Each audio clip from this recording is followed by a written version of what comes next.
Steve Jobs, who said like all of modern life was invented by someone no smarter than you. I've thought about that a lot because like, is it true that life might look radically different and some people had made some different key decisions? Or is this the modern life we've kind of decided on?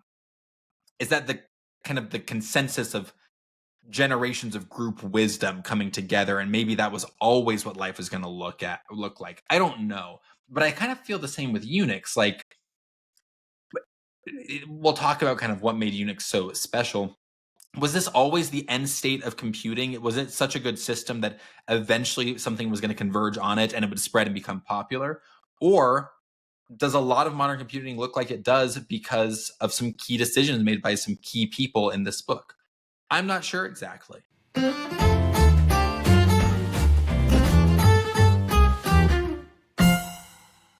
Hey everyone, welcome to Book Overflow. This is the podcast for software engineers by software engineers, where every week we read one of the best technical books in the world in an effort to improve our craft. I am Carter Morgan, and I'm joined here, as always, by my co-host, Nathan Toups. How are you doing, Nathan?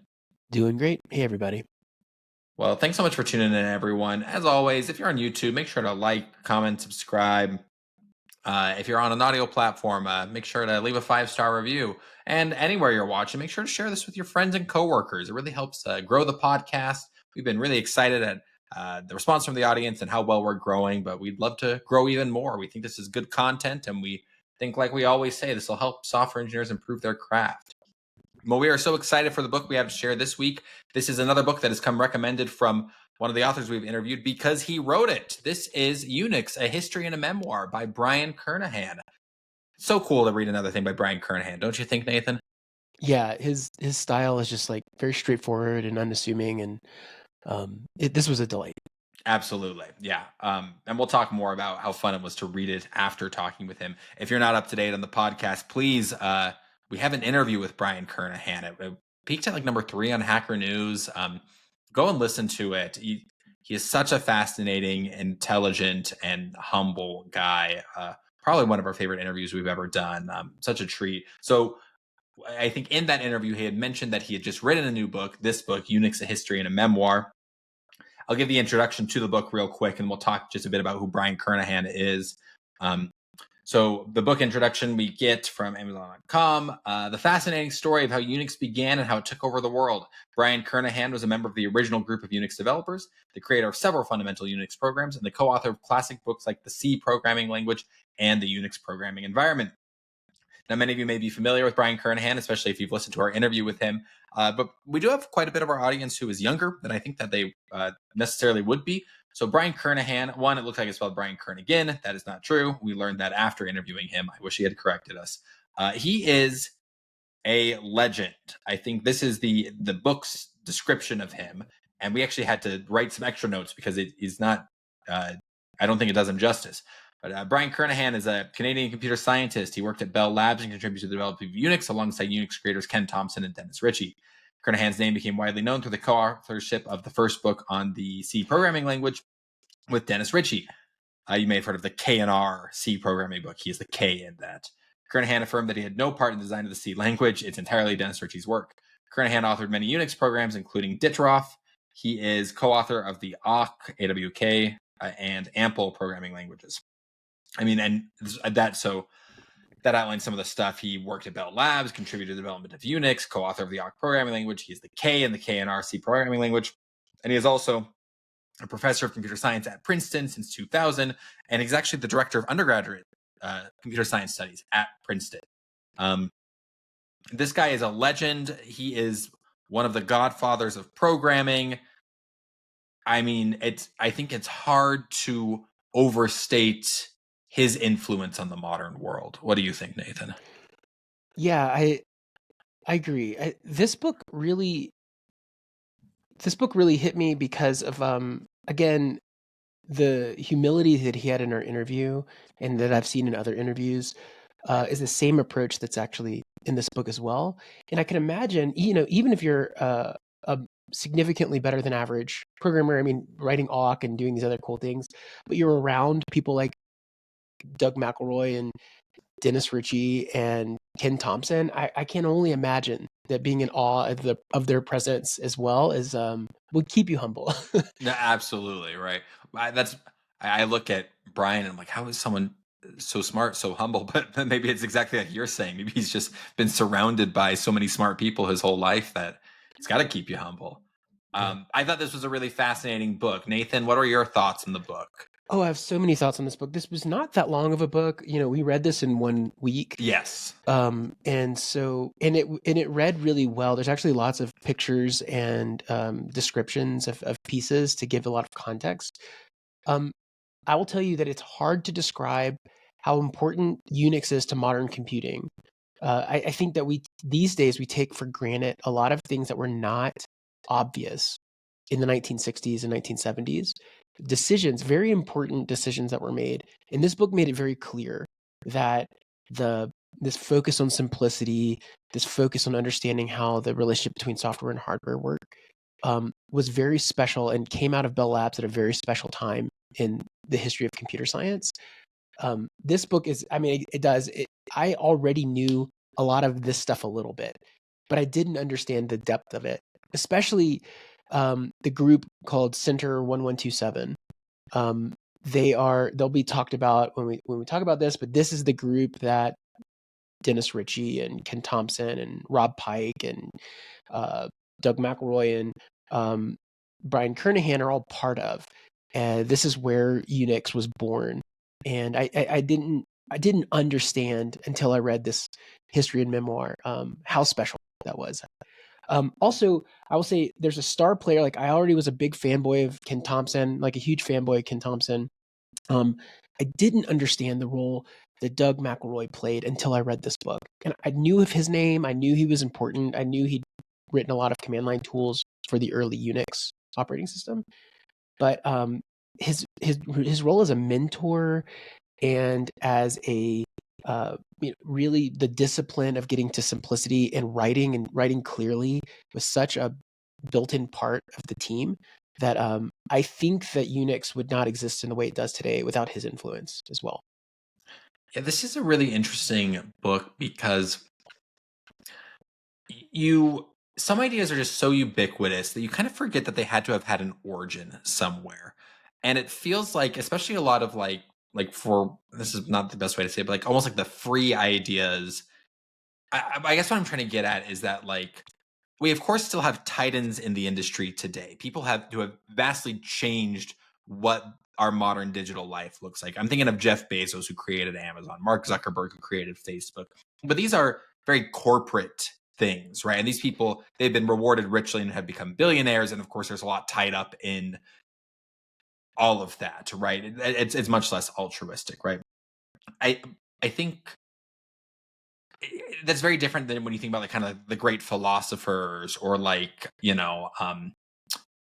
the early maybe like founding fathers. Like, that's not an exact way to think about it, right? I guess what I'm saying is Unix is as much an operating system as an idea that forms like the basis of much of modern computing. And so to realize that idea didn't just materialize out of thin air, but to read about the people who did it and to realize that the people who did it are still, most of them are still with us today. They're getting up in age. Like, that's crazy to me. Yeah. And it's kind of cool. I think in some ways we're reading this book, and I'm really glad that Brian wrote this book. And I wonder if he felt the need to write it while someone still could, because eventually all these people are just going to pass into legend. And the next generation of computer science students will probably know these people the same way we think of like Alan Turing. And so it's cool to read about it from someone who was actually there. I get the sense that Brian is being modest with his contributions. He's very a modest and humble guy. You might read the book and feel like, what did this guy do again? I think that's mostly Brian probably playing down what he did. From everything else I've read about him, he was pivotal to all of these contributions. And it's also just great to understand why Unix was so important. It's I don't know. It's one of those things. I think a lot. I think it was like Steve Jobs who said like all of modern life was invented by someone no smarter than you. I've thought about that a lot because is it true that life might look radically different as some people had made some different key decisions, or is this the modern life we've kind of decided on? Is that the kind of the consensus of generations of group wisdom coming together, and maybe that was always what life was going to look like. I don't know, but I kind of feel the same with Unix. Like, we'll talk about kind of what made Unix so special. Was this always the end state of computing? Was it such a good system that eventually something was going to converge on it and it would spread and become popular? Or does a lot of modern computing look like it does because of some key decisions made by some key people in this book? I'm not sure exactly. But it was cool to understand the design philosophy behind Unix, because we just take for granted so much of what was revolutionary at the time. So Yeah. really, really great to appreciate more of the operating systems we're using every single day. And I don't think it's possible to think about the modern world without understanding its heritage from Unix, right? So every operating system, with the exception of Microsoft, has a direct lineage. So all BSDs, and we'll get into that, all the all BSD, FreeBSD, OpenBSD, and Mac Darwin, OS. Mac OS. So Darwin, which is what came out of, so there's Next Step, and then Darwin, and then that's the underpinnings for Mac OS. And then of course Linux was a huge thing and was a re-implementation of a lot of the core ideas. And so of course we'll dive into all of that. But I mean, the modern world of every trillion-dollar company fundamentally runs off of Linux and BSD, which directly came from the Unix way of thinking about stuff. And I think that this fits really well, actually, the Unix philosophy fits really well into a lot of the software engineering philosophy that we've talked about, in these more technical books. I think this gives you a nuanced appreciation for its heritage, and also the unlikely path that some of this stuff came from. So I'm excited to talk about this today. Yeah, fantastic stuff. We're going to get into it. Stick around. We got plenty more to talk about Unix, a history, and a memoir. And we are back. Thanks for tuning in. Well, let's talk about where Unix originated. It was at Bell Labs. A little bit of background on Bell. And so Bell Labs is a subsection within Bell, the Bell Telephone Company. If you need a history lesson, we didn't used to have lots of telephone companies. We had one big telephone company, Bell, here in the United States, and I believe Canada, I should say. Anyhow, and it was essentially a regulated monopoly by the government. One thing that came with that was a steady flow of income, and because Bell, was obviously in the business of connecting people, it had to be on the forefront of technology a lot of the time. So they spin up Bell Labs within it, which is a little group to basically just research stuff. Bell was also, and I'm not sure exactly the distinction, but I know that when we talk about Bell, we're also talking about AT&T. Brian has this to say about the funding of Bell Labs. He says, stable funding was a crucial factor for research. It meant that AT&T could take a long-form view, and Bell Labs researchers had the freedom to explore areas that might not have a near-term payoff and perhaps never would.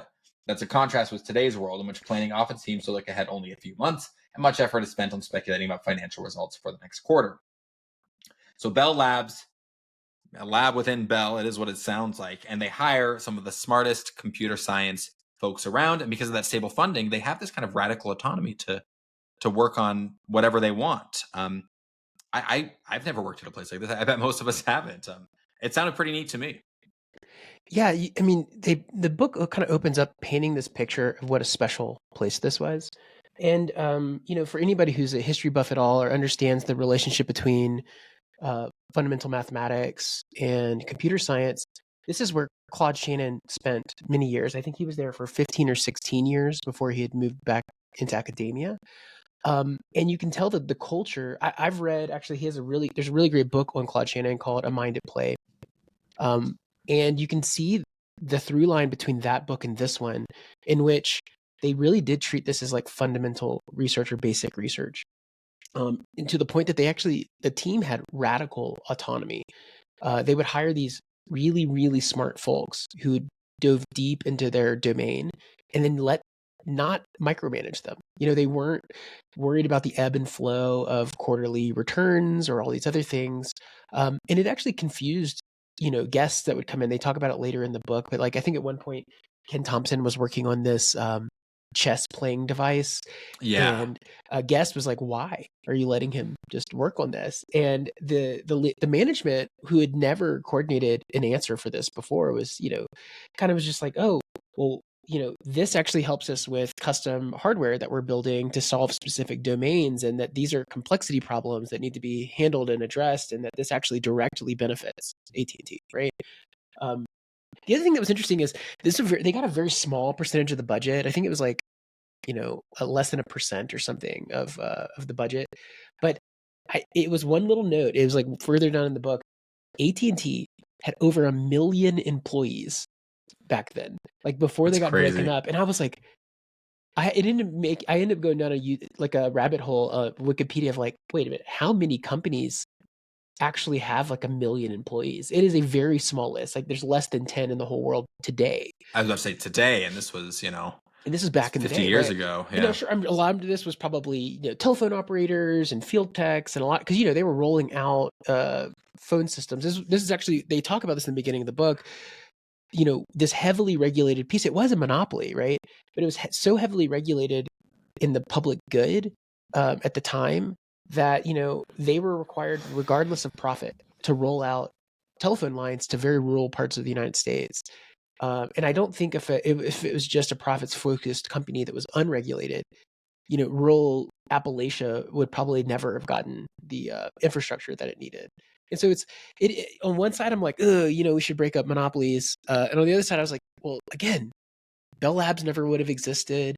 Like Dennis Ritchie and Ken Thompson and all these other folks never would have had like a sandbox and a playground. I think the other last little point here, as far as the opening is, for context, is that Bell Labs, again, going back to the Claude Shannon book, they're actually, if I remember correctly, and I could be wrong, correct me in the comments if I'm wrong.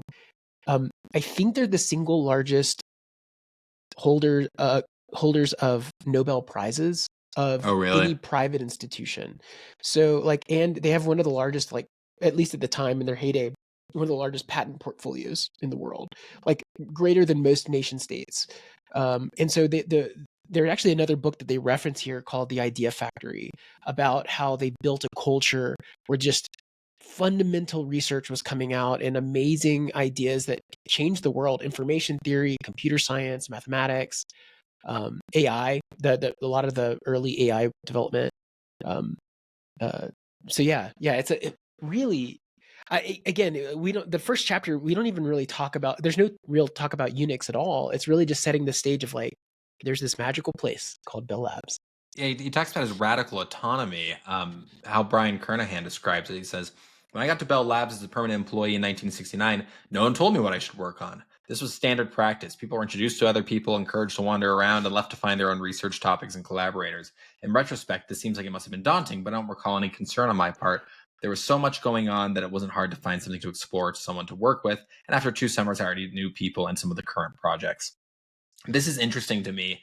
I'm just trying to I was not under the impression that these Bell Labs folks were paid as highly as maybe like kind of like the FANG engineers of today. I'm not sure, but I also believe that kind of the kind of explosive FANG compensation is somewhat of a recent phenomenon, and by recent I'm talking the past 15, 20 years or so.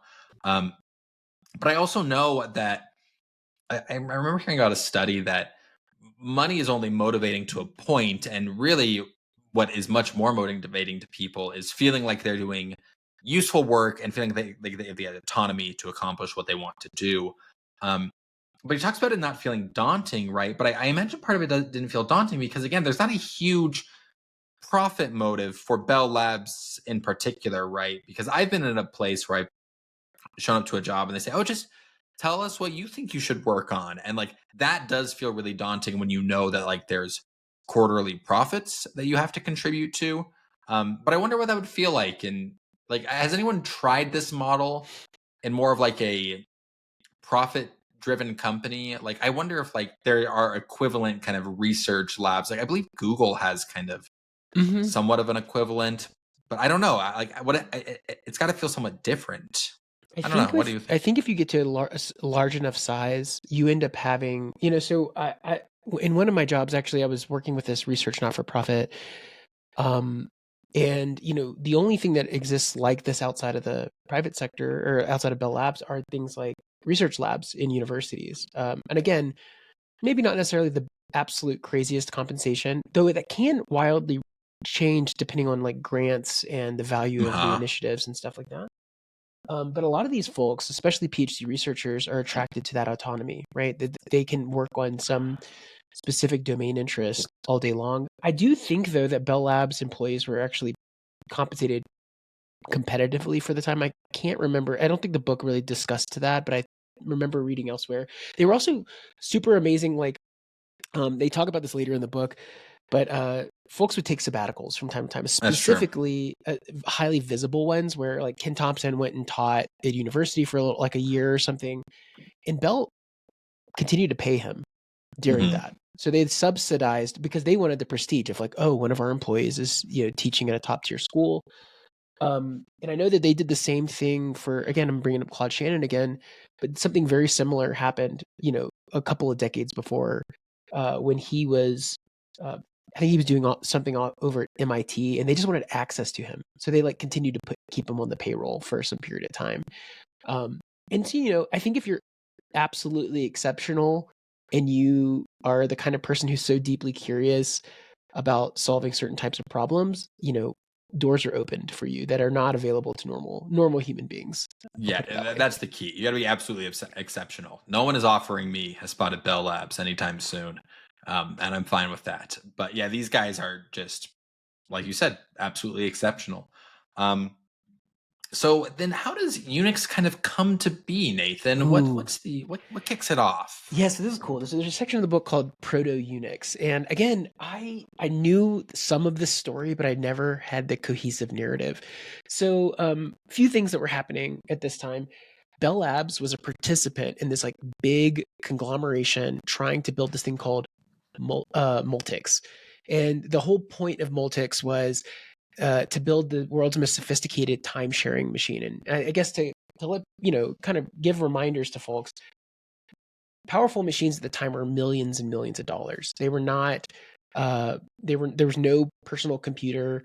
There was no, the price of computers were going down, but the idea that somebody would have like a personal computer that they had access to themselves just wasn't part of it. And so time sharing became very important. And a lot of these systems you would tie into some big machine, and then you might use a remote terminal that's called like a teletype, or you'd use a punch card system. And Kernighan actually talks about this. Like, there's two types of computing. There was like batch computing, and then there was this more interactive work that you could do in these time sharing systems. It turned out to be batch computing. That was the punch cards.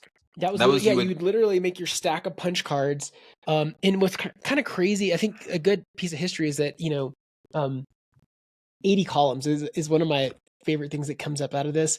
So a lot of code formatters to this day auto format to 80 columns, and that comes from the fact that punch cards had 80 columns. And if you looked at it, if you've ever done one of those like tests where you use the pencil to like fill in your multi-choice answer. Scantron. Well, yeah, it looked like a Scantron where it was the line of code, and then it was all of the possible values that could go into that line of code, and that's what read off the punch card. But it was 80 columns wide, and that's where that standard came from. And so you would literally flip through one line at a time, and you could see where the influence of this is. The first text editor was called Ed.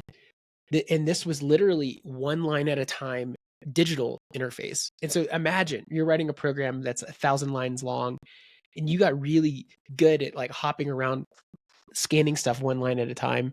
It's kind of crazy. He mentions, so yeah, not to divert from time sharing too much, but he mentions too that with the teletypes that they would actually print out the response. Oh yeah.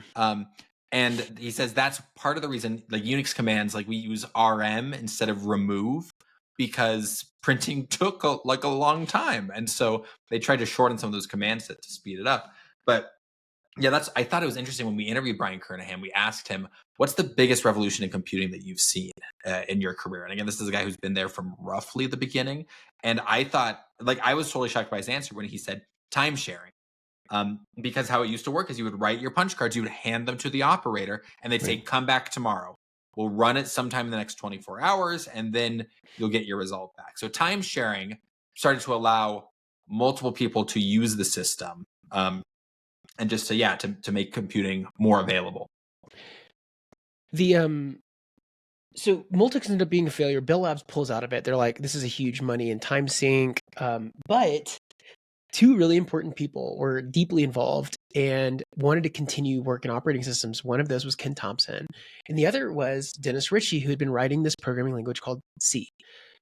Why C becomes important is that there were several other languages before this that had come out, but the sort of culmination of wanting to abstract an operating system on top of hardware, right? So that was very specific to the time. Was up to this point, the code that ran an operating system that would maybe run Fortran. Fortran was a very common language. You would write a bunch of assembly that was very specific to that assembly language, that was very specific to that hardware, and then it would do an implementation of the Fortran interpreter, Fortran compiling environment. That was every time a new piece of hardware came out, a bunch of custom code had to come out too.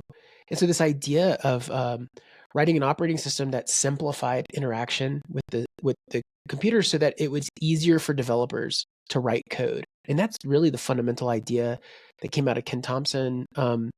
Is he got pulled off Multics, and they started playing with this idea of Unix. And of course, we'll get in, I think, more into like where the name for that came from and things like this. But Ken Thompson, like kind of famous story mythology was he'd kind of been hacking on some stuff, and then his wife and I think daughter, or wife and child at least, were going out of town to see in-laws or something. And he had like 3 weeks, and he had realized he was like, I'm pretty confident that I needed to write these like 3 little fundamental pieces to this operating system. And he basically wrote the fundamental parts of Unix in 3 weeks, which is just crazy. I can't imagine the coding session that came out of that. And he wrote this on a borrowed PDP-7, which is a famous computer at this point, but again, very simple by modern standards. And I think this is important. He was under like really strict constraints. It did not have a ton of the machine itself was not very powerful, with only 8K of 18-bit words of memory, which is about 16 kilobytes of memory. Insane. By modern standards. But it did have graphics, which was a relatively new thing. And so this was a machine. He had actually written a game for it, like a space travel game that Kernighan was like a fan of. So he had familiarity with the hardware, and this is what he ended up building, this like OS kernel, thing for. Yeah, it was really interesting. It was like, again, it's these legendary things like where I think we've also heard that Linus Torvalds wrote the fundamental ideas of Git in like a long weekend. At least that was the mythology. Isn't JavaScript I feel like 10 days? JavaScript was in 10 days, though I would say, I don't know if it's been tarnished in history as whether that was a good 10 days or not. But yeah, I think sometimes these bursts of inspiration by prolific thinkers come up with some abstraction that's so valuable that people can run with it, right? And I think that again, it was a very like unique thing for the time. And I also liked the book kind of takes its time to introduce people. So when we start talking about Proto-Unix, Kernighan also spends some more time talking about Ken Thompson, right? He kind of gives the focus of the chapter to Ken Thompson. And again, if you know a lot about Ken Thompson, you probably know a lot about Ken Thompson. And if you are not familiar, I would recommend for anyone's career to really understand what contributions he made.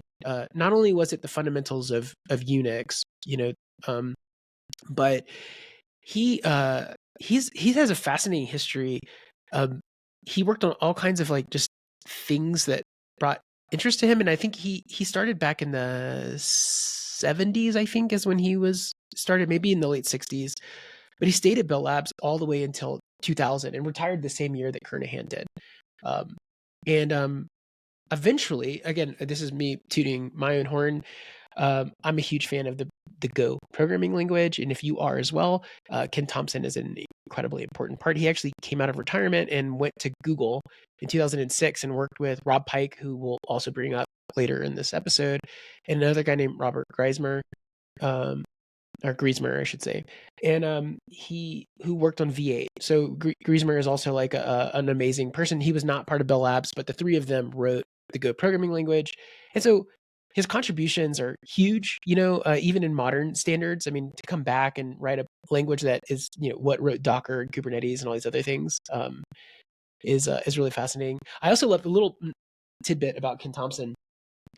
He resisted going to Bell Labs. Like, I thought this story was so funny. Oh, I couldn't remember who this was about. I wanted to talk about it Yes. too. Yeah, Oh yeah. man, it was so crazy. Like, they were courting him because apparently he was like the bee's knees of the computer science department at his university, and they were courting him. They like really, really wanted him to come work at Bell Labs, and he was like, nah, like brushing them off. And finally, he like went to they invited him out to the campus, and he was like surprised at how cool it was. And then somehow they had like sent an offer letter to him, and that like caught him at a corner of a street that he was like driving Yeah, to. because the campus is in New Jersey, and then he's like driving to like Tennessee, and then like they followed him or something. Like it was crazy. Yeah. So so he went there, and then I think there's a quote that says, oh, I'll see if I can find it. This is Ken Thompson in a nutshell, I think. I was happy, no ambition. I was a workaholic, but for no goal. Which I was like, yeah, it's like this amazing, strategic laziness at its best, I think, was amazing. So we're going to talk a lot about why Unix was important and kind of the fundamental computing ideas that persist to this day. But before we get into that, let's talk about so we've talked right now about how Unix came to be, that this was, an idea had by Dennis Ritchie. Kind of comes to be in about 3 weeks. It obviously has key contributions from Brian Kernighan. But then why doesn't Unix wither on the vine, right? Why doesn't it just remain a fun pet project? Because, and this is important to understand about Bell Labs, they were burned hard by Multics. Yeah. They did not want to be in the operating system business anymore. And so there was just no money for Unix. They didn't want anything really to do with it. But what Bell Labs did have a great need for is, like Nathan mentioned, we believe that they were once the largest private holder of patents in the world. So they were constantly writing patent applications. And the software for writing patents was awful, right? So they needed some sort of software that could basically have a better text editor. And that's when they kind of snuck Unix in there. And they said, yeah, sure, we'll write you great software. Because one, Unix was well equipped to do that. But they said, we're just going to write you software. There's going to be no work on operating systems. No, sir. But really, they're working on Unix. And so Unix starts getting used by the patent office, and that's where they load the new writing software, the text editing software, onto it. And that's kind of what gives them the money to keep working on Unix, and what ultimately allows it to grow into what it could be. And that's something we talked about a lot. We've talked about a lot in the podcast, but we especially talked about it last week with the Unicorn Project, where even you can have the best technical idea in the world, but if there's not a business justification for it, that's what's going to make it die. And that we see that's even happening at a place like Bell Labs is probably the ideal for like just work on interesting technical stuff. But even Unix had to have a business justification to ultimately blossom into what it is today. Yeah. And I think it came out of this failed proposal. So they wanted a PDP-10, and the PDP-10 was super expensive. And even though they get a lot of free reign and they'd have a lot of discretion over their budget, it was rejected. They were like, we want a PDP-10 to work on this Unix thing. And they're like, nah, we're not. Like they were burned by Multics. And so, yeah, it was very scrappy. And again, very much Unicorn Project-esque in that they saw that they could solve a problem internally. And to their credit, right, the patent group was trusting enough to say, hey, maybe this simplified operating system could help us solve our problem. And correct me if I'm wrong, but wasn't that also one of the things that contributed to Unix's success is that they had to write it. They couldn't write it for the fancier PDP-10. I believe the PDP-11 was was a smaller, cheaper machine, so they had to make it more lightweight. And then with that came the focus on making it portable and being able to run on different systems. Exactly. So this is where, again, they were introduced to Dennis Ritchie at this point, and this is where things get really important, is that C was, by modern standards, most people wouldn't call C a high-level language, but anybody who worked in assembly considers C a high-level language. And Dennis Ritchie, of course, the relationship between C and the success of Unix are absolutely intertwined. C was this language. So there's this, I think the language was called BCPL, which then they made a simplified one called B. And then C was, of course, the predecessor to that. So that's the sort of like high level lineage of where the name C came from. But the idea was portability. So could I write these levels of abstraction describing parts of the system, and then could I compile it to run on? So all you have to write is the custom compiler code for that hardware implementation. So that's it. All of a sudden, yeah. And so you I could just write say that because the idea is like all you have to do is write a custom compiler. I'm like, oh, right, easy, right. No, but I get what you're saying. Yeah. To this day, that's literally when a new, when RISC-V processors come out, or a new version of ARM comes out, you don't have to rewrite the Linux operating system. You literally write the processor and driver and all these other implementations that compile to it and give you the file abstraction, give you the user login abstraction. This was such a powerful idea. And again, I think, when we talk about culture, Dennis Ritchie was also incredibly humble, right? He never took credit for stuff that he wasn't part of. And he was always really quick to say, oh, well, actually, that was Ken, or that was this other person. And so, yeah, so they had these, and I think this also comes from the constraints piece, right? The original Proto-Unix was written for the PDP-7. The first real version of Unix was written for the PDP-11, which also was a constrained environment. And I think that constrained environment and resources is actually what fit really well into the Unix philosophy. And I think we'll talk about that too. But, one of the really, and again, it's novel. No one thinks of it much now, but a indeterminately hierarchical system of files, right? So you slash and then a file name and slash and a file name and a slash and a file name. And that file can actually be data or a program was such a new idea, right? There are aspects of it that existed before that, but everything is a file, kind of the Unix philosophy, and that all of the files were bytes, like that bytes came out of that thing, whether it was a program or whether it was just reading data.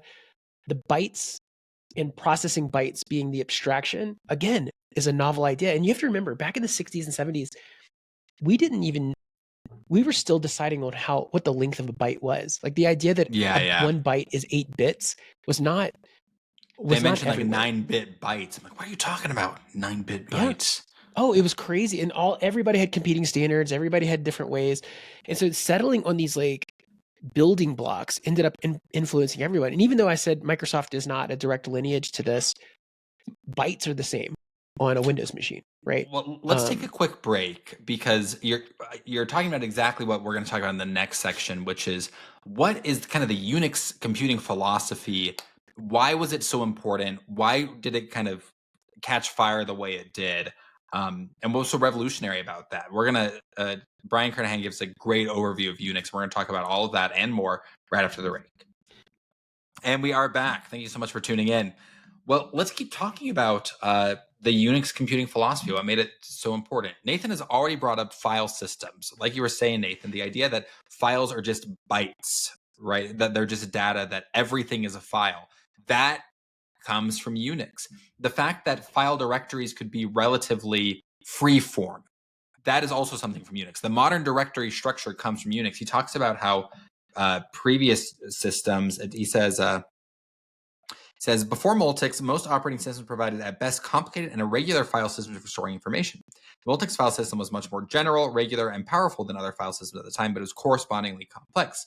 The Unix file system that Ken developed profited from Multics, but was significantly simpler. Its clean, elegant design has over the years become widely used and emulated. And then talking about files, he says, a Unix file is simply a sequence of bytes. Any structural organization of the contents of a file is determined only by the programs that process it. The file system itself doesn't care what's in the file. That means that any program can read or write any file.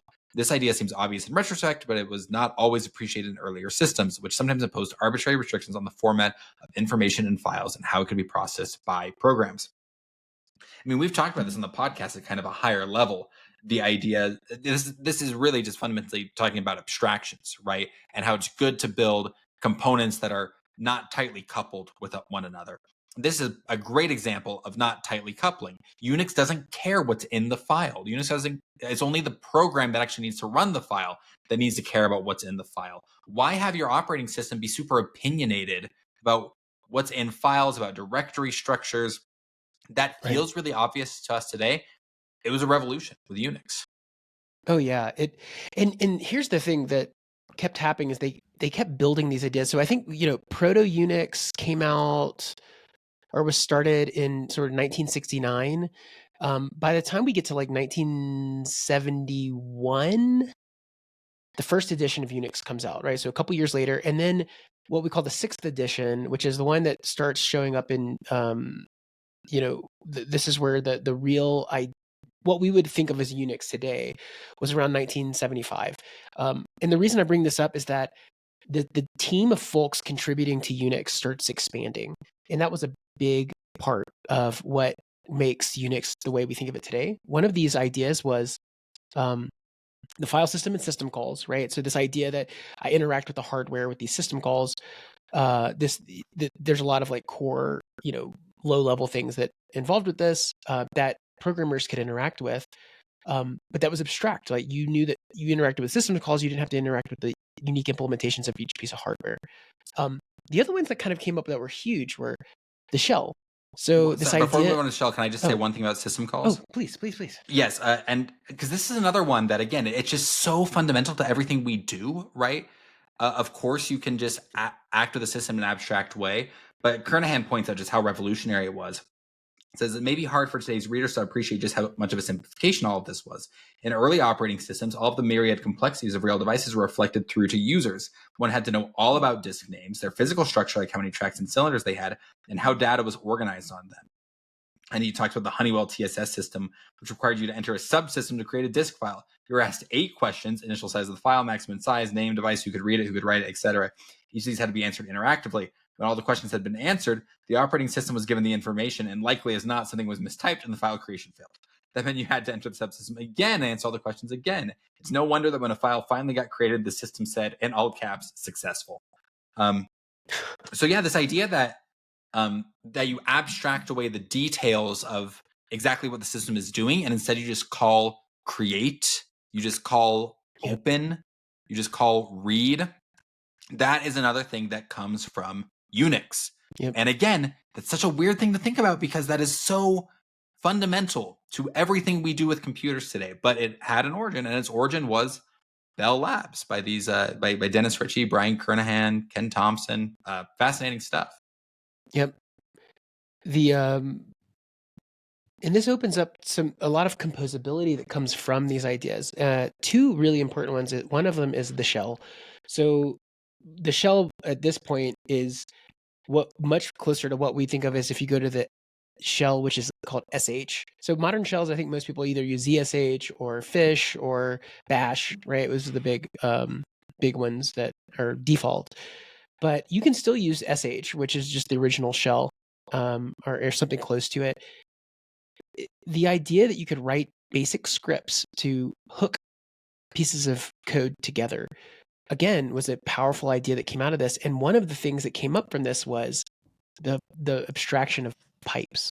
And pipes was a huge thing. This is what came out of the 6th edition, I'm pretty sure.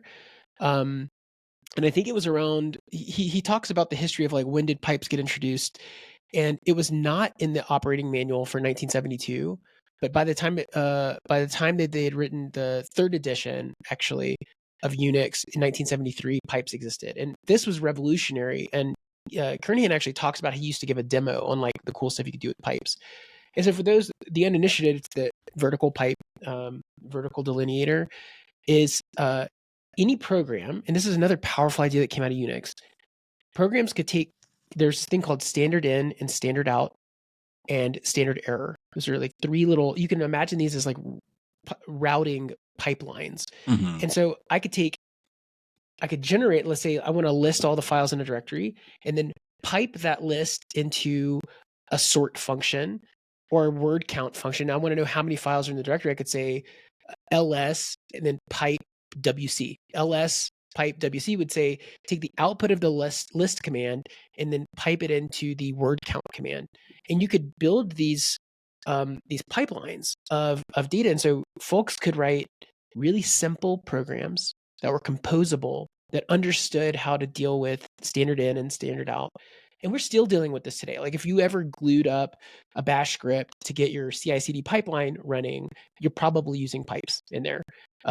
You're doing these kind of things. And of course, they had constraints at the time, right? They had crazy memory constraints. They could have written some big monolithic piece of software that was custom every time, or they said, hey, if I think about text processing, I can think about the flow of standard in to standard out across 5 or 6 tools, and they were very performant, and they still are. Like you'd be hard pressed to write a more performant program than using some of these basic command line tools, even to this day, because they're written in a lot of them are written in C or C++. Well, they're called pipes, which like I don't know why I assume, but like the vertical operator, right? I'm like, well, it's called a pipe because I guess that thing is straight like a pipe. No, it's called pipes because this is Doug McElroy. He wrote a memo describing them as garden hose. He says, to put my strongest concerns in a nutshell, 1, we should have some way of coupling programs like garden hose, screw in another segment when it becomes necessary to massage data in another way. And this informed kind of the design philosophy of Unix, where they realized, like, wait a minute, if everything is going to be able to be piped into one another, then we can't clog up the output with unnecessary stuff. Like, so for example, you can think of the ls command, which right now you just do ls and it lists all of the files, right? You can imagine in a Unix without pipes, it might be a little more wordy. They might say, here's a list of all of your files, right? But when you start doing pipes, you can't do that anymore, because now if you want to do that example like Kernighan talked about, you do ls into word count, or wc for word count, that should return a list, because I believe the default behavior for wc is to count lines, and so ls into wc will return the number of files in a directory. But if you have like a message like files retrieved successfully, well, now you've incremented the number of files by 1 if you pipe it into wc. So yeah, I thought that was interesting how this concept of pipes is really kind of what formed the backbone of Unix being fairly minimalist in its input-output philosophy. Right. And one of the core tenets that I'm paraphrasing is, do one thing well, right? That's like one of the core ideas. And so, you're really incentivized. And they even talked about this. Like, if you look at a modern, let me look at man for ls, there's like a ton of command line flags that you can do to change the behavior of it. And that actually is not deep within the Unix philosophy. They kept these tools super, super lightweight on purpose. He was like, you should build a new tool rather than modifying an old tool. Right. He talked about how he's mad today that the cat command is like 12 different flags you can put on it. Right. And they overlap with a lot of like other things. Like, they talked about like, oh, there's one that will give you line count, and there's one that'll sort things, and those, all these other stuff.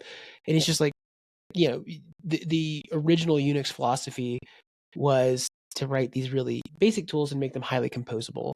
And again, if you think about this in the sense of other software philosophies, this is coupling, right? This is ties into connaissance and all these other ideas that, again, were kind of intuitively part of Unix from the beginning because of its constraints, but also because once you kind of wrap your head around this, and I'll say I'm a intermediate to advanced command line user. I should say I'm an intermediate command line user, because I've seen advanced command line users and they're from another planet and amazing.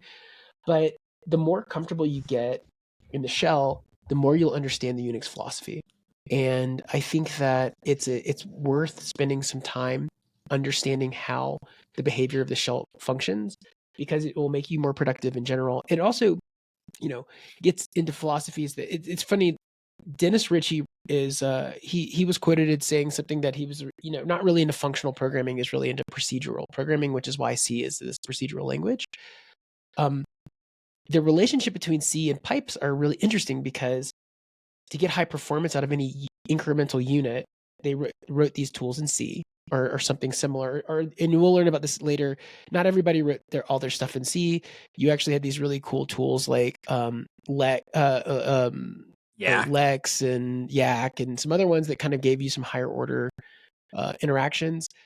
But you would write these very procedural little puzzle pieces, but pipelines are functional programming, right? The whole idea of functional programming is I can do an idempotent behavior where some known input pipelines through a bunch of things, and functionally all the inputs feed to outputs, feed to inputs, feed to outputs, go through the system in a functional way. And so there's a good relationship about sort of imperative programming and functional in programming, or declarative and or procedural and functional. And I think again that's an important piece too. Is like focus on the black box piece that you're working on to do something, but give the abstraction and its interface to the other parts of the system, and give it a pipelinable interface, and you can now build these crazy composable systems. Yeah, he talks about as well grep. Grep was kind of fundamental in Unix. He's quite proud that grep is now a verb in the English language. It's in the dictionary. Now, I was curious when reading this. I was like, wait, did they invent regular expressions too? They did not invent regular expressions, those that existed for quite a while, but they did invent the grep command. He says that was very important in Unix. He has this great example of someone saying that they realized that if they turned their calculator upside down, they could spell things out. And they wanted to know, to have a list of all the words in the English dictionary that they could spell in their calculator. And so Brian Kernighan wrote up a nice little program where he just made a regular expression. He's like, what letters can you spell in the calculator? He's, well, I can spell BEHILONS. And so he wrote up a regular expression that uses that does a match for any word that consists only of those letters. And I didn't realize this, but I guess Unix has built into it a dictionary of all of the words in the English dictionary. At least back then it was located at /user/dict/web2. And so, really simple program, grep, regular expression, and then that dictionary, and boom, he had a list of all the words that his friend could spell on his calculator. Just a fun little example of the utility of Unix, and how even at a very early stage, it was demonstrating how it could simply solve real, and I'm using real in air quotes here because you don't actually need to know what words you can spell on your calculators, but you can solve real problems very simply through these very efficient scripts. Yeah. So how did it get released outside of Bell Labs, though? So this is the interesting thing I think that came up, which was, this Unix thing was doing a bunch of text processing. Developers felt very productive, so people start contributing a bunch of command line tools that would interact with the shell. The core philosophy was built in, but I think it was from 76 to 79 they kind of get into some powerhouse tools that really changed the trajectory of where Unix is going. And I think this is their introduction into the university system.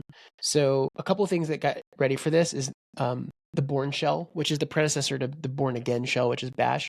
But the Bourne shell, which has much more ergonomics around writing things like shell scripts. Yak, Lex, and Make. And Make's huge, right? Make, you probably are still using Make files today if you have any build pipelines going on.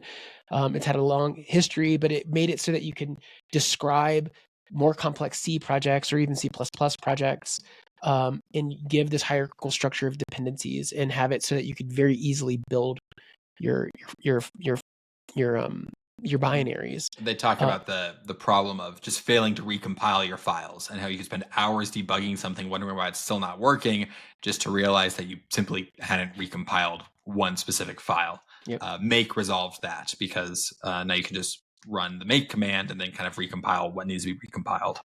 And Doug McElroy, I think in this time period also said, anything that you have to do repeatedly may be ripe for automation. So again, it's so weird to see this, but like the same conversations we were having in the Unicorn Project about don't repeat yourself, automate these boring parts, make sure that the build process is reproducible. All of these ideas were being planted back then. And you have to remember, Unix at the end of the day was a productivity system for engineers. Like, how can they write code to solve problems faster, right? That's Unix fundamentally solved the problem. Firstly, with can we do document publishing so that we can speed up our patent applications? But these ideas started catching fire. Do you ever watch the YouTube videos that the guy Krazam? He's the microservices guy. You ever seen his microservices video? Yes. Yeah. I watch him. He just released a new one called High Agency Individual Contributor, which is all about like automating stuff. I'll link it because it's absolutely worth checking out. But anyway, I was busting up at it. Yeah, super funny guy.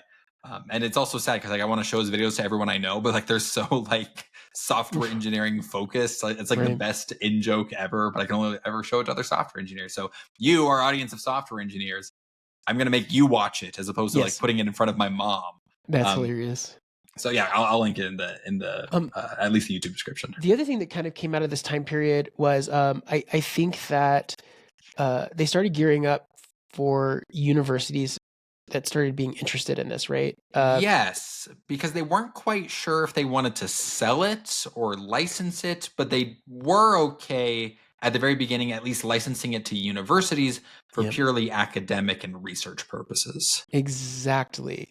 So there was these, the other thing that kind of came out all at the same time was there's a real discipline pushed by Doug McElroy and others on writing books. This team started, and they were, let me see, there's actually a quote. It might not be in this section.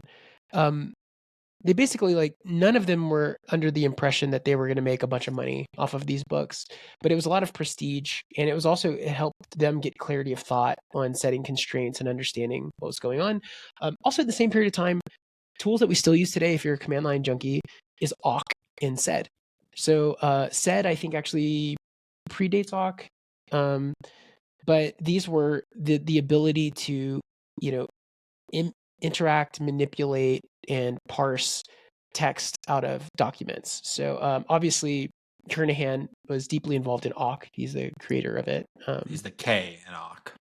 Yep, he's a co-creator of it. And but these tools are incredibly important. As soon as you need to start doing things with like regular expressions, which is like a really important part of this. And I think outside of the scope of what we'll talk about, but like these idea of doing these parsers that can do pattern matching in a performant way, again, came out of this fundamental research and then turned into these highly productive tools that you used inside of Unix. And so these building blocks get put into place, and they finally come up with this like university license, which is kind of crazy because the university's got full access to the source code. And again, AT&T didn't really understand how to deal with this. Like, this is all like so new, and we're still talking about, I mean, this is the late 70s, early 80s that we're now getting into this era. What do you have any thoughts or any interesting quotes on some of the university licensing stuff? Yeah, well, why don't we take a quick break, because I think we can wrap up by talking about the kind of how Unix spread to become what it is today, and we can reflect on the legacy just a bit, because I agree this university stuff is fascinating. Right. And I do have some thoughts on it. Let's share all of that and more after a quick break. And we are back. Thanks for tuning in. So, like I said, we just left off talking about how Unix spread to universities. We want to talk about kind of how Unix spread to the world and reflect on its legacy today before we wrap up. I thought this was really interesting because it spread to the universities for kind of academic purposes. I believe it did cost something for them to license, but it was comparatively cheap. I don't remember the exact details. But what I thought was really interesting was how it then spread to enterprise. Was university graduates would use Unix all throughout their university career, graduate, and then go to companies, and they'd be like, "We can't not use Unix. Have you heard about this? It's fantastic." Yep. This was not on purpose at all. AT&T did not have this strategy of let's get people hooked on it in college and then they'll spread it to the companies they go to. It just happened totally naturally, which I don't know is I think it's funny when there are kind of like happy little accidents like that as far as business goes. Yeah, and it's interesting because I think in the long term, Unix ended up being, I would say, a commercial failure. Though Unix was a wild success while being a commercial failure. I'll put it that way. There was definitely like an era of folks who came out of the universities. So the university system, I think, was like genius for them, and it was unintentional that they got the source code there. And this is honestly where the Berkeley software distribution came from, the BSD. That was the sort of initial forking of the code to a non-commercial version of it, where they ended up having to rewrite all the fundamentals of it so that it wasn't under the copyright law. But all BSDs came out of this, including BSD is the foundation of how Mac OS came to be, because when Steve Jobs left Apple, or was kicked out of Apple, I should say, he started another company. And I didn't realize Next Step had started back in the mid 80s. That was crazy to me. I always thought of them as a 90s company. But I think it was because it was in the 90s that things kind of picked up. But Next Step was meant to be a industrial sort of, power users operating system, very expensive computers. I think Next Step computers actually made the first Pixar movie, like a Toy Story. Probably.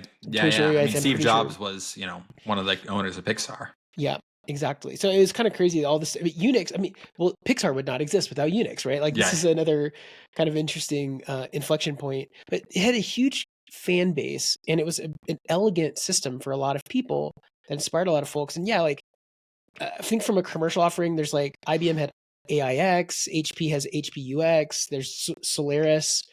From Oracle, which I think was originally Sun Microsystems, which is one of the people who came out of Bell Labs, actually. And Brian Kernighan had this great story where I can't remember who is the founder of Sun Microsystems, but he was talking with Brian Kernighan about kind of what he should do, and he was working on kind of these microprocessors. And Brian Kernighan was like, "You better quit fooling around and finish your PhD, bud." And then he instead leaves to go found Sun Microsystems. And Brian's like, "This is why." He's like, "I often use this as an example of why you shouldn't take career advice from me."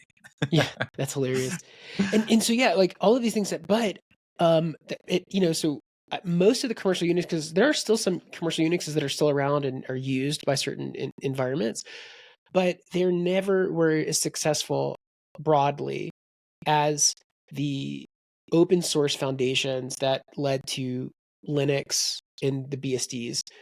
It just completely changed the world, right? All of the GNU stuff that Stallman wrote was off of these BSD, startings, and then GNU Linux kind of came out of that. And it's just absolutely fascinating that an accident of like university collaboration turned into this open source revolution. I love these accidents. One of my favorite stories from like the tech industry is PayPal. When it started out, like their whole big thing, Palm Pilot had just come up with like these this little gadget on top of the Palm devices. It was like an infrared reader, and so you could kind of like talk to each other by like holding two devices to each other and like beaming each other. And they were like, this will be perfect for sharing money. People will be able to just kind of like tap their Palm Pilots together and exchange money. And so that was the big idea behind PayPal. Now, to test this transfer of money, at scale, they had just wrote a little utility to do it via email. So just within, during their testing, they could just make sure that money was actually being sent back and forth between two users. But then somehow that kind of like little utility escaped into the wild, and they were shocked. They're like, people are using the demo? Like, that's what they like? They like just emailing the money to each other? And then they realized, like, oh, duh. Like, of course you want a utility to be able to send money digitally fast, and email is the perfect mechanism for that. But again, total accidents. That was not the business plan whatsoever. And then Unix, it actually led into, oh, sorry. Go ahead. Go ahead. No, please. No. Unix, it actually led into some fascinating stuff with copyright laws, because Bell tried to, I think they were AT&T at this time, but they tried to say, like, no. You can't just recreate Unix. Like, that's essentially what the BSD is, right? Is it preserves the API of Unix, but they can't use any of the underlying Bell source code. So they essentially rewrite all of Unix, but with the same API. And Bell tried to say, you can't do that. It's the API is copyrighted. And back then, the courts ruled that no, you can't copyright an API. You can't copyright the actual system calls. You can copyright the source code underneath and how it's done, but you can't copyright the general idea of what this operating system is. And we're still seeing that today. The big one, and I haven't followed up on this case, but I believe it was the Supreme Court failed or declined to hear it. But that was the big one with Oracle and Google, because Google obviously built Android on top of Java, and Oracle tried to claim that they own the copyright not just to the Java source code, but to the Java APIs. And so I believe that Google rewrote, essentially did the same thing, that they, I'm not sure, but I was under the impression that they might have rewrote Java underneath to make it usable. Again, that doesn't seem right to me. Anyhow, but it was essentially the same idea. It's like, our APIs copyrightable? And Oracle has been ruled against a couple times. Brian Kernighan says that he has signed on to amicus briefs in support of Google. Right. But we're still seeing that kind of idea of, like, can you copyright an API? And you can't. I think that's the correct decision, that you should be able to copyright an API. And not just the correct decision morally, but I think in a utilitarian way, because obviously that led to the massive distribution of Unix. And even if AT&T had been able to maybe monetize it a bit more, it's like, you can't have your cake and eat it too. If AT&T had been able to monetize it a bit and firmly lock it down and copyright it, Unix wouldn't have eaten the world like it has today. So there is an alternate timeline too, that, and I completely agree. I think one of the things that came up, I learned this, is that legal documents like contracts and laws and stuff are not copyrightable. Interesting. Which is an interesting abstraction of, like, you can't plagiarize a contract. So if you actually have like an employment contract and you're like, oh, I want to use this for my company, completely legal, because it's not copyrightable, because it's the infrastructure of how you interface with the legal system. I think the same ways API is like that. An API to me is a description of an interface between systems. It's not the system itself. And the implementation of that system is copyrightable. But if you can implement the interface, that should always be in the public domain, right? So that's, I think, to me, is the logical way of doing this, and that you don't get to extend implementations into all that. It's funny, this talk of law, and Martin Fowler recommended, I don't remember the name of the book, but it was a law book, and he talked about kind of the parallels between it and computer science. And my wife has been doing some computer science classes, and she was just saying, we were talking about law, and I was like, I wonder why. I think there's an alternate reality where maybe I'd gone into law. And she's saying, well, like, computer science is, like, law is just all made up. Computer science is real. And I was reading Unix, A History of Memoir, like, at the time of this conversation. And I was like, no, like, computer science is also all made up. Like, I'm reading the book right now of the guys who made it up. Right. And we were talking about the same thing with, like, HTTP codes, and how there's no rules with HTTP codes. Like, you can return a positive response, but a 404 code. There's nothing in the system that forbids you from doing that. It's just these contracts that we all have collectively agreed to use, but there's nothing that dictates you have to operate that way. That was just something that really struck me reading this book, is that, like, I'm still trying to figure out, like, if these people hadn't invented Unix, would someone have invented it eventually? I think this gets us back to full circle. That's your, like, thesis idea here, which is this gets back to another book we have in our backlog. I don't know when we'll read it, but there's a book called The Cathedral and the Bazaar, and this idea that some ideas must come from this ivory tower, these cathedrals where these monks who pontificate about the universe all day come up with some idea that's so powerful that it changes the way we are. But then the bizarre is it's actually like it's not it's more self-organized and it's more chaotic and it's crazier. And I think this is an interesting example here where Linux is a bizarre, right? Linux is this crazy madhouse, and yet it is the largest open source contribution project ever in human history based off of some ivory tower ideas. And I actually think there's a relationship between these two where certain ideas are so powerful and they can inspire such a large group of people. You typically have to transition from one to the other. And I bring this up because folks like Dennis Ritchie and Ken Thompson and Rob Pike, they don't run Linux as their daily drivers. Interesting. They're Mac OS users. And Mac OS is actually much closer to this sort of ivory tower implementation. And I think that's a very interesting idea. And if you actually look at what Ken Thompson and Rob Pike were working on after all the BSD and Linux stuff was happening, they worked on this other operating system that was not commercially successful, never really had a big following, called Plan 9. Are you familiar much with Plan 9? Because I know of it. My weird hobby is that I track the box office fairly well, and so like I can tell you like how well movies are performing and what the biggest bombs of all time are and how much a certain movie's budget was and did it make enough money back. So like that's my weird habit.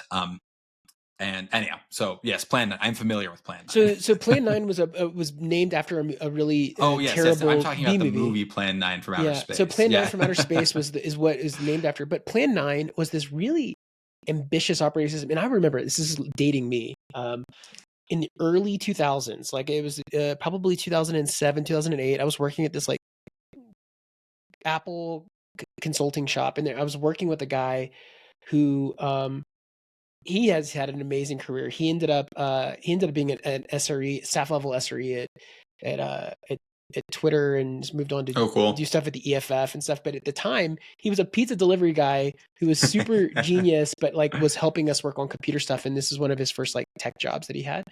And he introduced me to Plan 9. He was the one who was like, hey, there's this like crazy weird operating system that like from the Unix guys, that's not only is everything a file, but a file can actually represent a compute cluster over the network. And I was like, what are you talking about? And Plan 9 had these really powerful ideas of like, could Unix be a network-based operating system? These are predecessors to modern ideas that ended up being successful. And there was a lot of ideas in this that were not successful. It was not Unix compatible. They did pioneer distributed operating system, but there's this thing called 9P, which is this protocol for files that is actually still used in all kinds of virtualization. If you use QEMU or I know QEMU or whatever, please butcher me in the comments on mispronouncing that.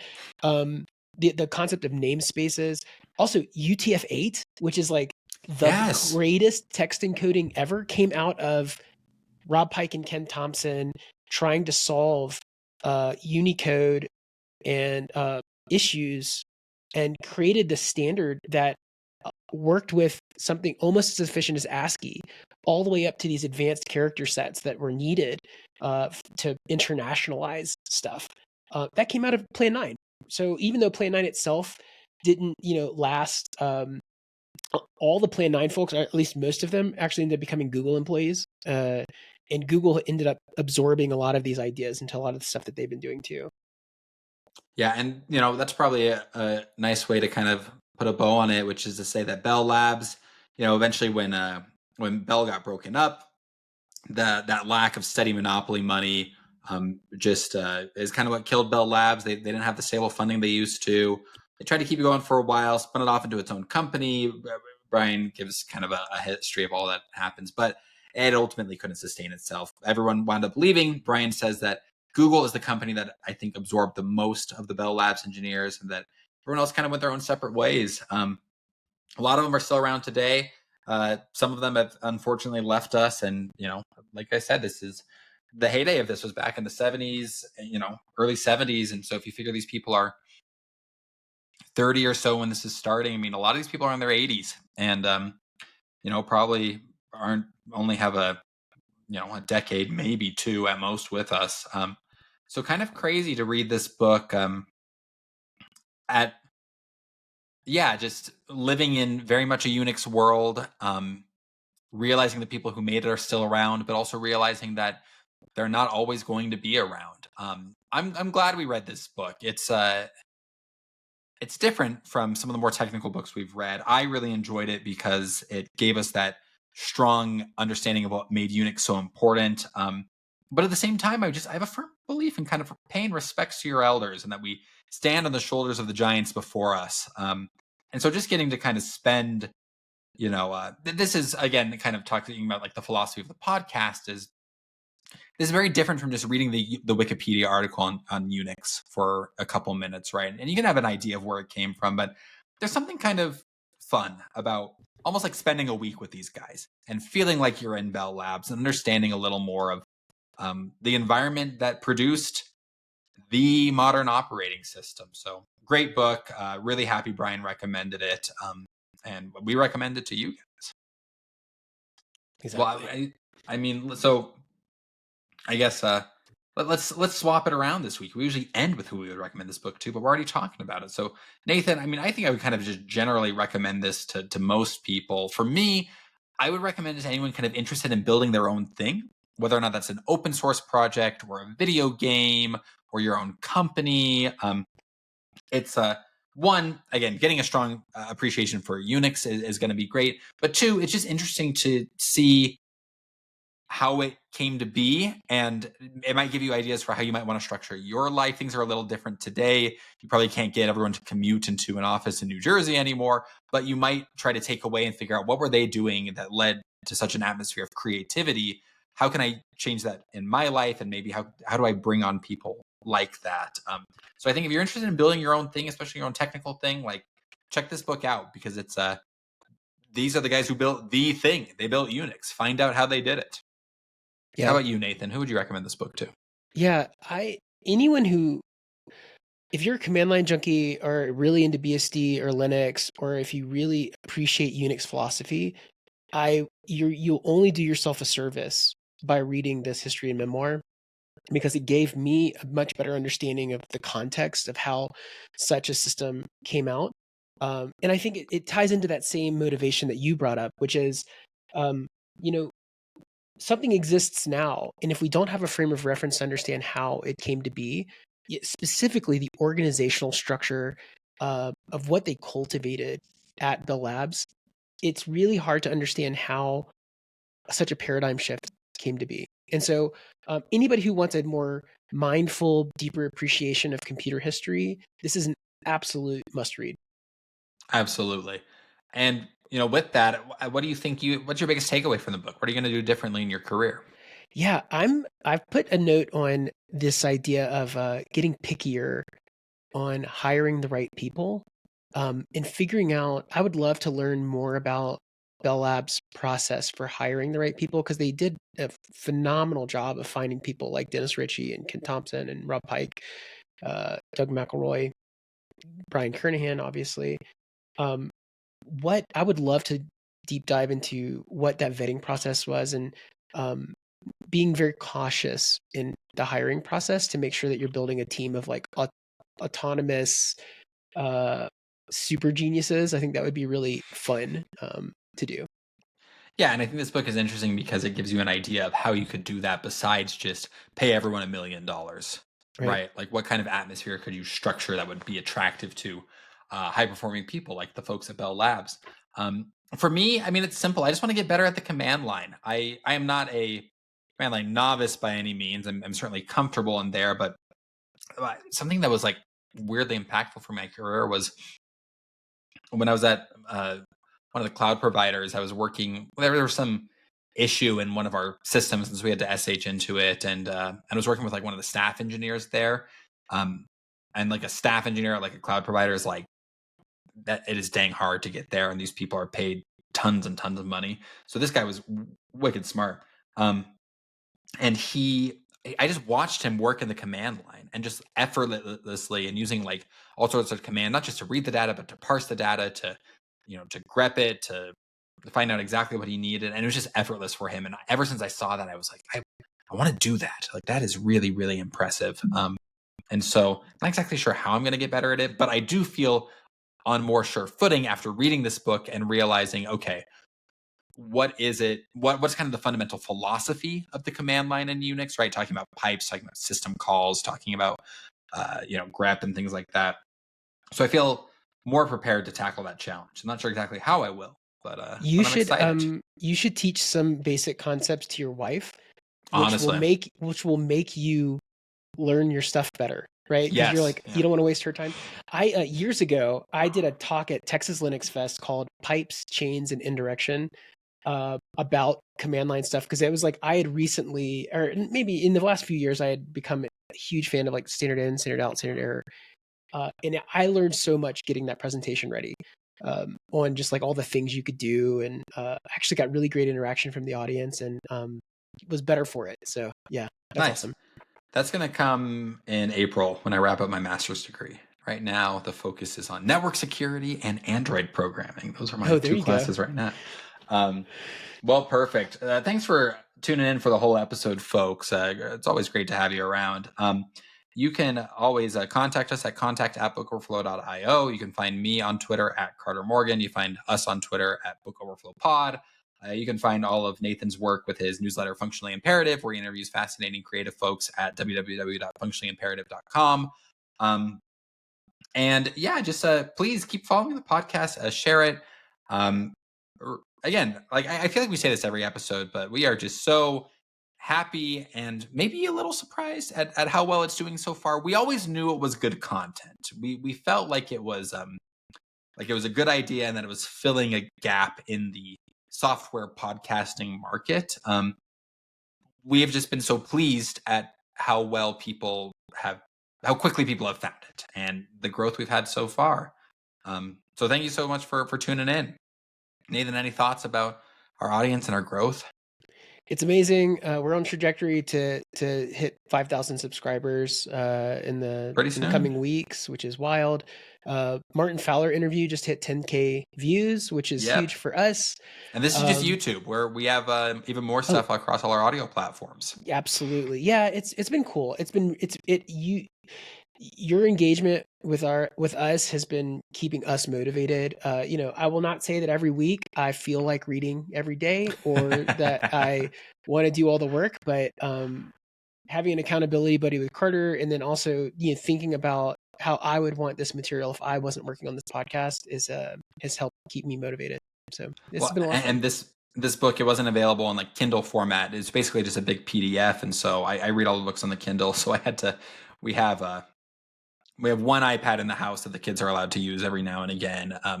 But it's a new one. And so we kept the old one just to have like on road trips so the kids don't fight over the iPads. And so, but it's in one of those like big kid iPad cases. So I busted that out, and that's been my e-reader for the week. This is this giant iPad in like a big old foam case to read this. So it hasn't been the smoothest reading process, but like Nathan said, we sometimes power through these books. We always are glad we read them, but it's discipline, and it's you, the audience, who keeps us disciplined to read these books and to, we hope, provide fascinating discussion on them. So please keep tuning in. Please engage with the podcast however you can, and we will see you next week, where we are reading, I'm excited about this one, The Software Engineer's Guidebook by a name I'm sure to butcher, Gergely Oroz. He is the author of the #1 tech newsletter on Substack, I believe, The Pragmatic Engineer. Amazing guy. We are so excited to dig into his book and to find out more of his wisdom. So stick around for that. And thank you so much for sticking around for this episode. We'll see you folks later.